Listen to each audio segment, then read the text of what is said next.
Europe 1, 6h24, en ce 17 septembre 2014. Aujourd'hui dans l'histoire, on voyage dans notre histoire tous les matins avec vous. Franck Ferrand, bonjour. Bonjour Thomas. Dites-nous Bonjour Julie. donc Bonjour. à quel 17 septembre vous a déposé votre machine à remonter le temps ce matin, Eh Franck? bien donc, le 17 septembre 1715, et c'est vrai que nous sommes en Écosse, ce qui est plutôt de saison. Alors pour vous situer l'époque en France, ça fait 2 semaines que Louis XIV est mort, vous voyez.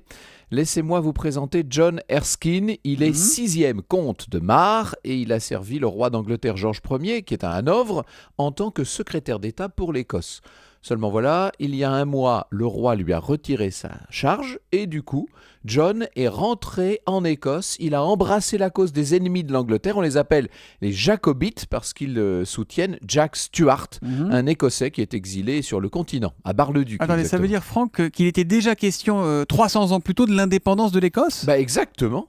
Erskine est à la tête de 10 000 Highlanders qui veulent secouer le joug étranger et rétablir l'Écosse dans son ancienne indépendance. Voilà exactement ce qu'ils disent.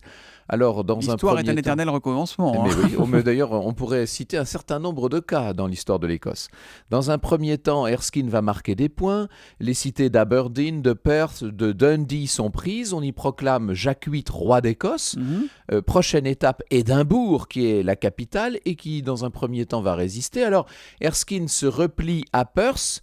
Et évidemment, son idée, c'est d'attendre Jacques Stuart, parce que quand le prétendant va arriver, il se dit que ça va galvaniser les foules, bien entendu. Et alors Seulement, bah oui, mais il tarde à arriver, le bonhomme.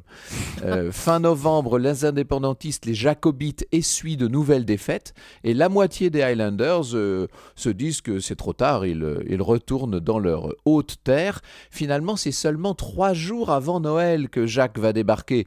Là, on peut dire que c'est trop tard, ses partisans ont baissé pavillon, il va devoir regagner la France 2 mois plus tard. On peut dire que l'insurrection écossaise a échoué. Ça se termine en eau de boudin. Alors, qu'est-ce qui va devenir notre John Erskine?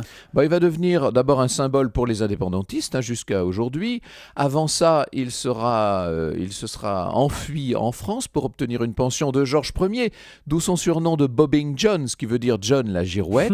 Il va passer les dernières années de sa vie à Paris avant de s'en aller mourir à Aix-la-Chapelle, mais enfin ça c'est une autre histoire. Évidemment, Franck Ferrand. L'histoire qu'on retrouve avec vous tout à l'heure à 14h sur Europe 1, vous nous parlerez de quoi? On parlera de Reims qui a été détruite.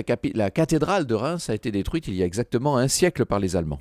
Au cœur de l'histoire, à la cathédrale de Reims, c'est à 14h sur Europe 1 avec Franck Ferrand. À tout à l'heure, Franck. Bonne journée.